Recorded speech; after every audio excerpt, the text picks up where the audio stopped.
Hey guys, welcome back to Worldbuilding with DMDave. This is episode 15 of the series. If you watched the last few episodes, you probably remember that I have started writing our adventure, which was tentatively called Morlock Retreat, but we have since named it Trail of Avarice.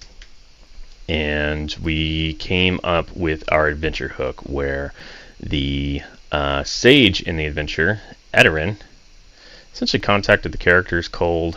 You know, he saw them in town, just chilling, I guess, walking around looking for work, and offered them a job helping them find the source of cursed coins. I'm probably going to have, in between this and the Grimlock Retreat, there's going to be some research that the characters can do, which will lead them.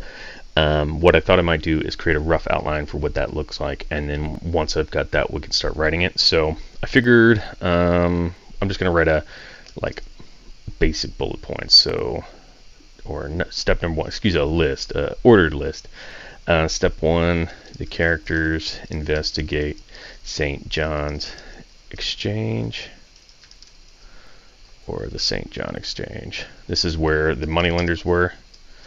They learned that the exchange recently received a large delivery of gold coins that they needed to convert into, let's say, copper pieces. All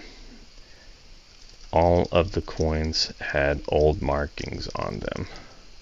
Okay, so basically the Grimlocks,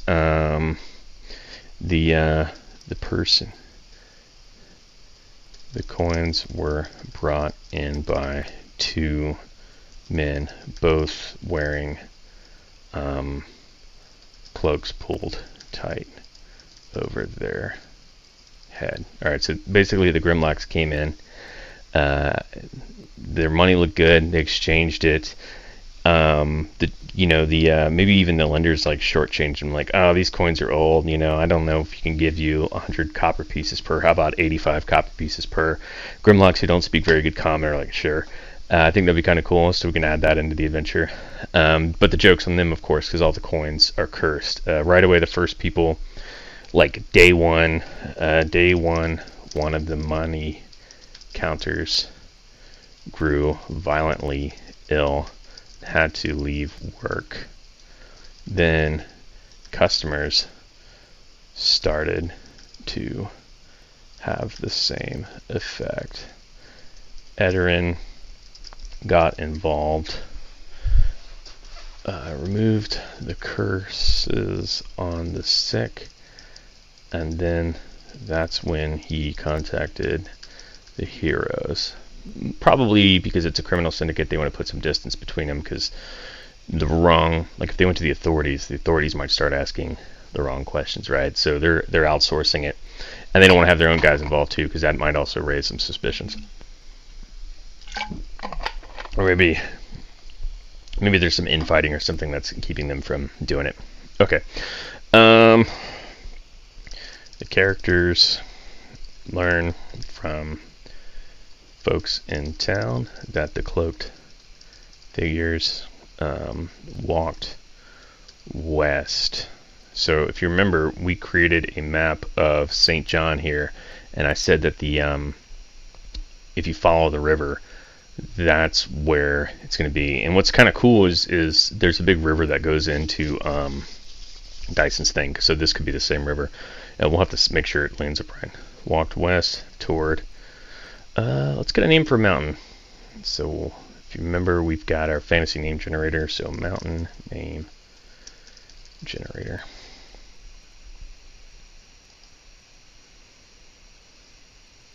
So let's come up with a cool mountain where Brimsey Rise. I like that. Brimsey Rise.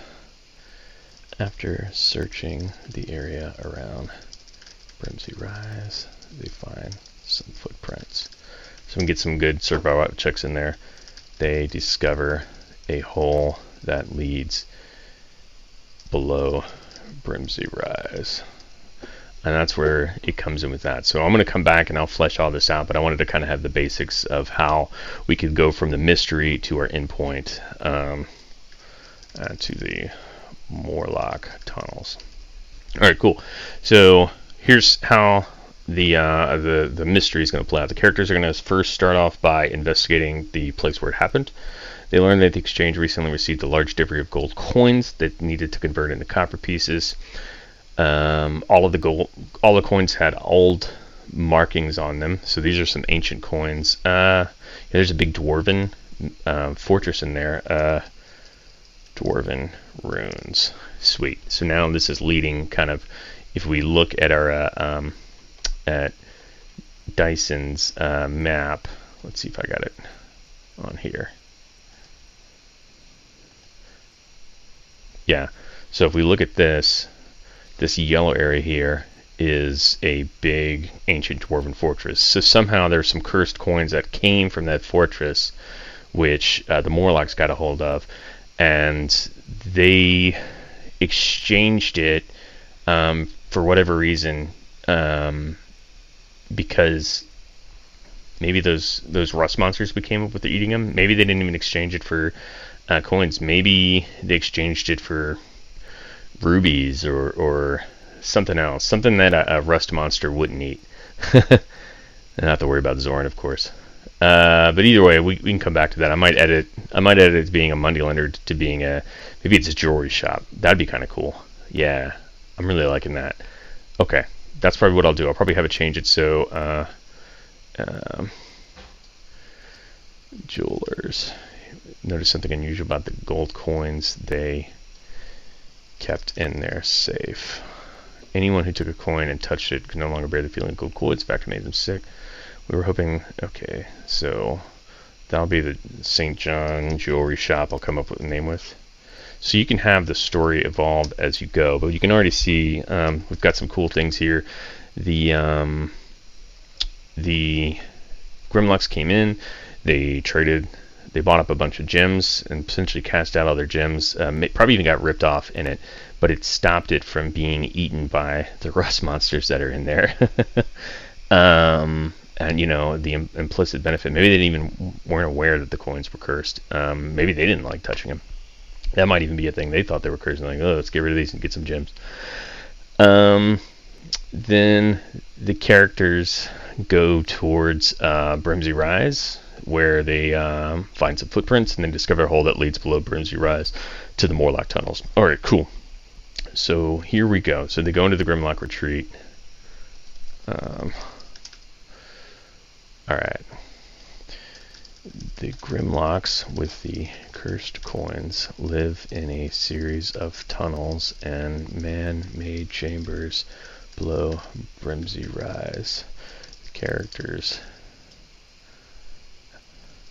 after a thorough search of the area, the characters discover a hole in the ground obscured by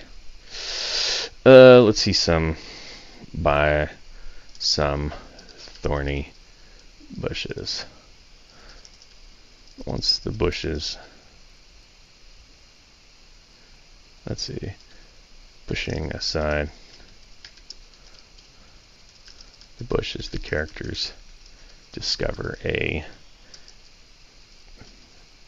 30-foot deep hole in the ground with a ladder. This hole leads to the